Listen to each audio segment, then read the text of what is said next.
Welcome to the Business Blast Podcast. I'm your host, Tyler Wagner. This episode is brought to you by Authors Unite. Authors Unite provides you with the support you need to finish your book.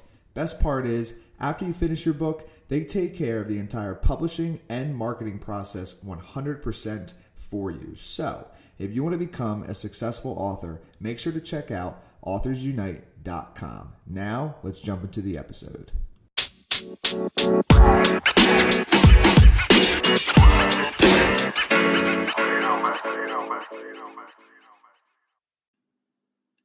All right, everyone. Welcome back to another episode of the Business Blast Podcast. I'm your host, Tyler Wagner, and today I have Matthew Pollard with us. He is the rapid growth guy, best-selling author of The Introvert's Edge, and is responsible for 5 multi-million-dollar success stories of his own before he was 30 years old. So welcome to the show, man.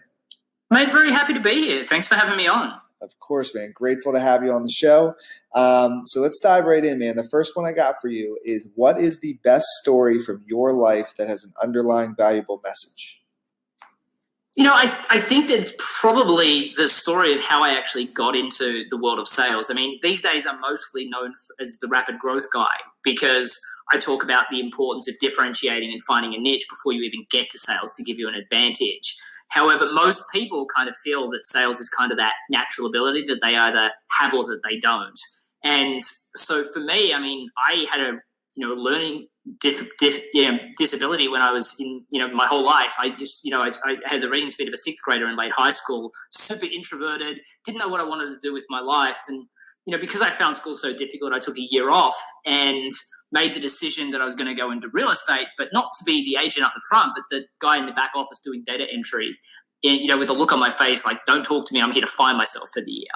And, after it was about 3 weeks I'd worked for that business, my boss comes in and goes, Matt, I'm sorry to say this, our bosses, head office have decided to close down this office. You're out of a job. I mean, I worked there 3 weeks and now I'm out of a job just before Christmas. And in Australia, I mean, we go on holidays from the 20th of December to the 15th to 20th of January. I mean, everybody's on holidays for a month. So no one's hiring except for commission-only sales jobs. So as an introvert, that was terrifying, but I had really no option. So I jumped into commission-only sales, and after 5 days of product training and not a single second of sales training, I got thrown on this road called Sydney Road. And I mean, you can imagine this is over 1,000 retail stores on both sides of the street. And I took a deep breath and went to walk into the first door and then had this somber realization. No one had told me what to say. I didn't know what I was doing. So I took another deep breath, walked in. I was told to leave. Then I was shortly after that in the next door, less politely told to leave. Then I was sworn at. I was told to get a real job. And door after door, this happened until my 93rd door, where I made my first sale. And I remember I made $70. I was ecstatic for, about 45 seconds until I had my next realization that I had to do this every day for the rest of the year. I mean, I promised my family I was going to support myself, so I just needed to find another way. Now, because of my reading issues, I wasn't exactly going to pick up a Brian Tracy or a Zig Ziglar book. I mean, that would have taken me the year to read, let alone, actually apply it. But I did discover this new tool, which everyone knows of these days, called YouTube. And, there's a lot more on there that surprised me than just cat videos or twerking videos, which is what YouTube's full of these days, right? So I learned the steps of a sale, and that was the decision I made. That sales had to be a system like any other. And then I focused on each element of that process. So it would be, 8 hours out in the field practicing the next step in the process and getting better and better, and then 8 hours back at home practicing the process of selling. I mean, that was a really not a fun time, but for 6 weeks, I just kept doing it. And then I noticed that it was like, next thing it was 75 doors, and then 48 doors, and then 23 doors, and then 17 doors, and then 8 doors, and then 3 doors. About 6 weeks in, my employer brings me in. He's like, Matt, I have to admit, we're kind of blown away because I was the quiet guy in the office. He's like, well, you just got our national sales reports for the month. You're actually the number one salesperson, which actually just so happened to be the largest sales and marketing company in the Southern Hemisphere. And that's what I talk about in my book, The Introvert's Edge, that sales is a natural process, a learnable process like anything else. The problem is we've convinced ourselves that we have to have the gift of gab or that it's this natural ability. And that's just not true. In truth, an introverted salesperson with a process will beat an extroverted salesperson hands down. Okay. Well, okay. So I'll ask you the next question. I'd love, if you're willing, if you could kind of dive in a little bit to your process. I'm sure our listeners would be interested. So the next one I have for you is, what is the most valuable piece of information we should know that's within your expertise or industry? Well, I'd love to say it was about sales. I mean, I just did a huge number of presentations for Oracle, but I help a lot of small businesses create these value articulated stories, which is what I find is the missing element from a sales process. But one of the things, and I give away the first chapter of my book at theintrovertsedge.com, and I actually define the 7 steps in the sales process. Perfect. And each one of those steps, one of the rules that I have is, if you do nothing more than just grab the chapter headings, and while a lot of people, are trying to fill their first chapter with fluff to try and get you to buy the book, mine literally has the full outline of the full 7 steps. And if you do nothing more than write down those chapter headings, put in what you currently say into that, and then look at where the gaps are and fill in those gaps. And you'll find a lot of those gaps are going to be asking the right questions and then telling not just stories, the customer wanted this and then they received this, but value articulated stories.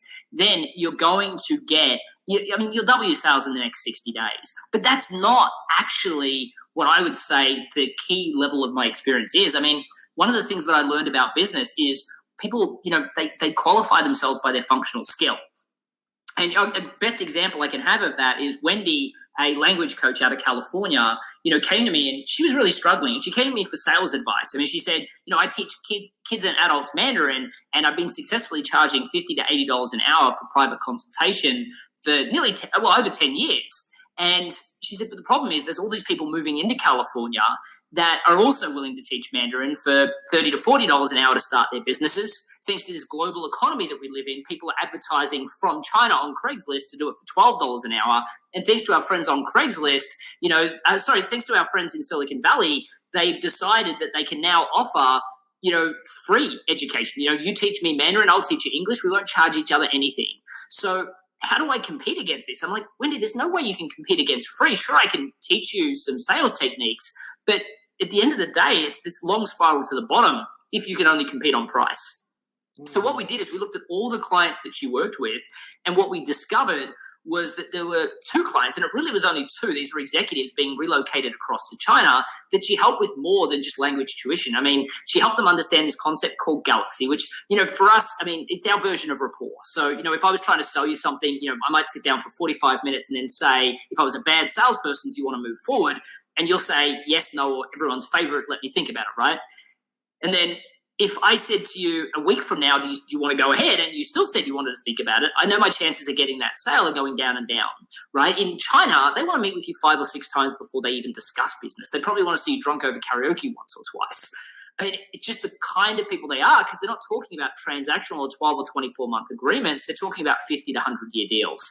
So they want to get to know you, and she helped them understand that. She also helped them understand things like the difference between e-commerce in China and e-commerce in the Western world. And the third, probably the most important, the importance of respect, like how you have to treat a business card with care, which is a lot different than what we do in the Western world. Just throw it in our pocket and keep talking. And learning the language isn't enough. You've got to reduce your accent. And I said to her, you're doing so much more for these people than just private language tuition. What are you doing? She's like, I'm just trying to help. And I said, you're stuck in your functional skill. Like so many people that are listening today, they do so much more than just the functional skill of what they do, which is why their customers sing their praises and are happy to pay them what they actually are worth. But with a new client, they don't see that value yet. And I said to Wendy, is it fair to assume as a result of this assistance, they're going to be more successful in China? She's like, yeah. I mean, I said, so why don't we create forget about focusing on the Mandarin, let's call you the China Success Coach, and let's create a China Success Intensive, which turned out to be a 5-week program that worked with the executive, the spouse, and any children being relocated across to China. Now, she loved the idea, but she didn't know who to sell it to. And I'm like, well, who do you think your ideal client would be? And she's like, well, obviously the executive. And I'm like, well, yeah, I mean, I'd be terrified if I moved from Australia to the United States, and I was terrified, and people here speak the same language. I said, but not your ideal client. She said, well, obviously organizations will pay. And I said, yeah, well, I mean, they've got hundreds of thousands, if not millions of dollars riding on success, the executive being successful, but still not your ideal client. She's like, well, who then? And I said, your ideal client is the immigration attorney. She looked at me puzzled, and I said, think about it. These guys make like, $5,000 to $7,000 for doing the visa, all the paperwork and bureaucracy, and finding the clients, which isn't cheap. They'd be lucky to make $3,000. So just offer them $3,000 for a successful introduction. They thought it was an amazing idea. So they were like, well, what do I have to say? We say, congratulations, you've just got your visa. I just want to double check you're as ready as possible to be relocated across to China. And they'd be like, well, we've got our visa sorted now. Thank you. We've got our place sorted. We're learning the language. Kids are getting pretty good at it too. I think we're set. And they just respond with, there's a lot more to it than that. I think you need to speak to the China success coach. I mean, Wendy got on the phone with these customers that were terrified to go. Companies were motivated to pay, and she charged $30,000 for this program. So instead of struggling to charge $50 to $80 an hour, she made $27,000 for the easiest sale in the world. And it all came from looking at the things she did outside the scope of her functional skill, e-commerce, respect, and Galaxy, and then saying, what's the higher level benefit of that? China success. I mean, if you look at it, I'm a business coach, I'm a branding expert, I'm a master in neuro-linguistic programming. I'm so many things. Nobody cares. But when I say I'm the rapid growth guy, I help service provider businesses obtain rapid growth. The simplicity of that message combined with the niche that I've disclosed and a great sales system gets me heard in a crowded market and converts clients so much easier than trying to compete in a commoditized market on price.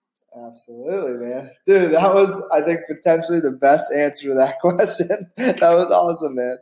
Very welcome, man. So the next one I have for you is, what is your best piece of overall business advice? So not necessarily industry specific. Yeah, I mean, my biggest piece of advice is actually taking a step back. I mean, so many people, especially in this instant gratification society that we live in these days, it's always about we need to be doing things. We need to be doing things to get the outcomes. And that's true. But a lot of people do things without thinking. And I'll give you an example. Like, I told this story of Wendy on the stage at the National Freelance Conference in Austin, Texas. Nearly 200 people in the room. And we went through this 5-step worksheet to, create your unified message and discover your niche of willing to buy clients. And we spent 45 minutes on this. And I said, at the end of that, who here believes they now have a great niche market that they're going to be able to make more money out of and a message that's going to make those people fall over themselves to want to buy? And like 97% of the room put their hands up. And then I said, at the end of that, keep your hands up if this is the most time you spent in marketing.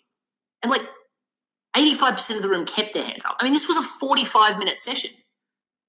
The sad thing is that most people don't take a step back to fly forward. I mean, I see business very much like a bow and arrow. Sometimes you need to pull back just for a second with your effort and focus it elsewhere so you can fly forward. Which is why one of the things that I always tell people is you don't need to hire me as a coach. You just got to do the exercise. And that's why I tell people, like, if they want to, create their unified message and discover a niche of willing to buy clients, I give away that 5-step worksheet at MatthewPollard.com/growth. But in truth, this is a process or a mindset you need to take into every element of your business. You need to block out time for what's important to drastically improve the outcomes that you have moving forward so you can get better results. What I find is so many people focus on just the tactics of the doing that they spend no time on the advice, the strategy. And because of that, they spend all this time, especially in sales and marketing, going to networking events and saying that they don't work because they're doing them wrong, and then writing proposals for customers that are never going to read them anyway, and then chasing them up. It's a vicious cycle or a hamster wheel of constantly working hard instead of taking a step back and looking at the strategy and then flying forward. And if you could give your younger self one piece of advice, what would that be? I used to be very similar to that. I had the fast act. I went back to university when I was later in life and, did my MBA. And one of the things that came to me is I discovered in a subject that was more around soft skills that I had this fast action culture. I was very similar. I had to always focus on the doing. So, while I would spend time learning, I was looking for those instant results. So I was always, what can I do now to improve my results tomorrow? And I think for me, if I had have told myself 5 years earlier, and, I've had a very successful career. I can only imagine if I had heard this advice earlier, if you take a 5-year approach and look at what the strategy is over the next 5 years as opposed to tomorrow, you're going to get a much better result. I would have loved to have heard that. I may not have listened, though. Yeah. And kind of going a little bit down a different path. In your opinion, what is the key to happiness? It's funny. everyone talks about the fact that I created 5 multi-million-dollar success stories before the age of 30. They never asked me if I was happy during that. And I can tell you, I mean, in 2007, I won a Young Achiever Award, and I had at that stage a $4.2 million annual business, and I was winning awards, and I was probably one of the biggest names in telecommunications in Australia, that is. And I remember going home, looking out my window, and I was absolutely miserable. And I was like, if this is what success likes, you can keep it. What I learned is you can't be successful to prove other people wrong, which at that stage is what I was doing. And then once you figure out the money situation, you don't want to be in a business with customers you hate. I mean, I can tell you, I can create rapid growth out of anything, but nothing's worse than having a rapid growth business with customers you don't like in a business you don't enjoy being part of, right? And what happens is when we don't have enough money, we're all focused on the money element. But then what I've realized is so many people are willing to trade in what they're passionate about for what's practical to get to that money.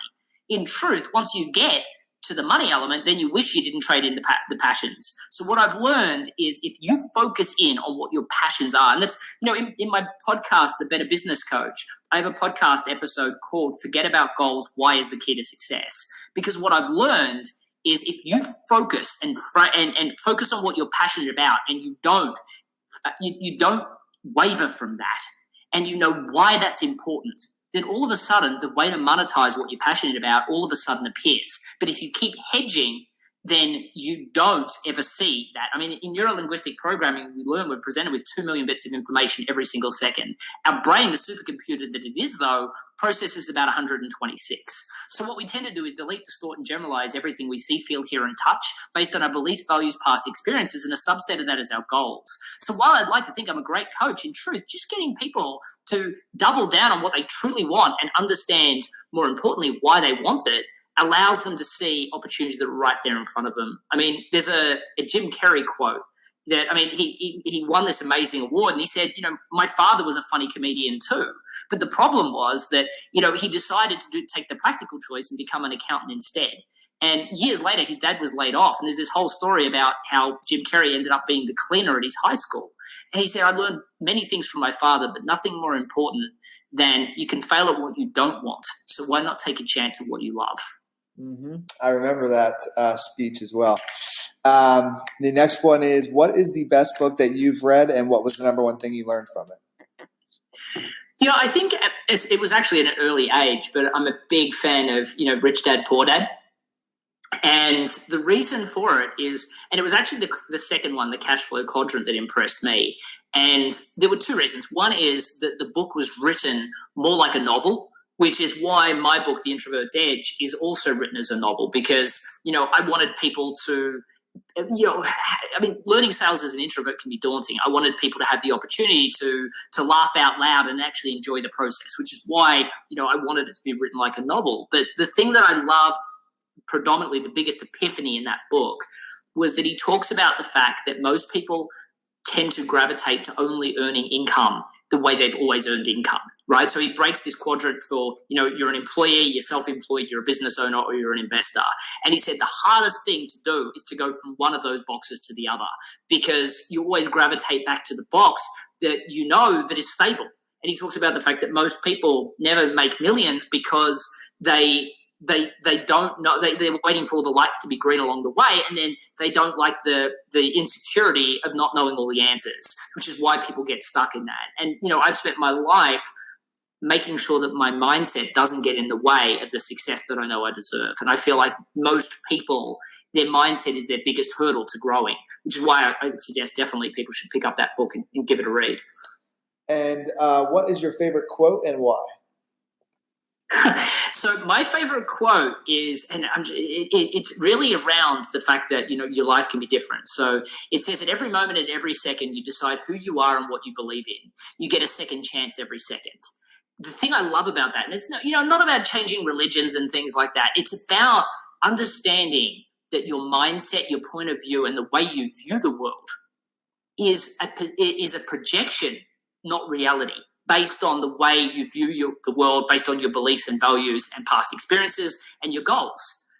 And you can change those paradigms at any time to redesign the way the world looks and the way the world works for you. I love it. Dude, thank you so much for coming on. This was an amazing interview. Well, glad. Thanks for having me. Of course, man. Just one last thing. I think you did mention it a few times, but just to make sure our audience knows where to find you online. So where's the best place for them to connect with you? Yeah, definitely. I mean, probably the people that want to learn the sales process, go to the introvertsedge.com. As I said, the free chapter is there. You can also get because it's an audio book as well, you can get the free audio segment on there as well. There's also a podcast there. So if you're introverted and you want to understand a lot more about why you actually have an edge as an introvert, that's probably the place to go. But for the people that own a business, totally suggest you go to to MatthewPollard.com/growth. Download that worksheet and you find a friend and buddy up with them and coach each other. Spend 2 hours in lockdown and get that unified message and discover that niche. But in truth, you can type in my name, Matthew Pollard, pretty much anywhere in Google, and I'll take up the next couple of pages. So you can find me anywhere, and I give away a heap of free content on all of my social profiles as well. So you can definitely connect with me there too. Perfect. Thank you again for coming on, man. Mate, you're very welcome. Very happy to be here. The podcast you just heard was published with Anchor. Got something you want to say to the creator of this show? Send them a voice message using the Anchor app, free for iOS and Android.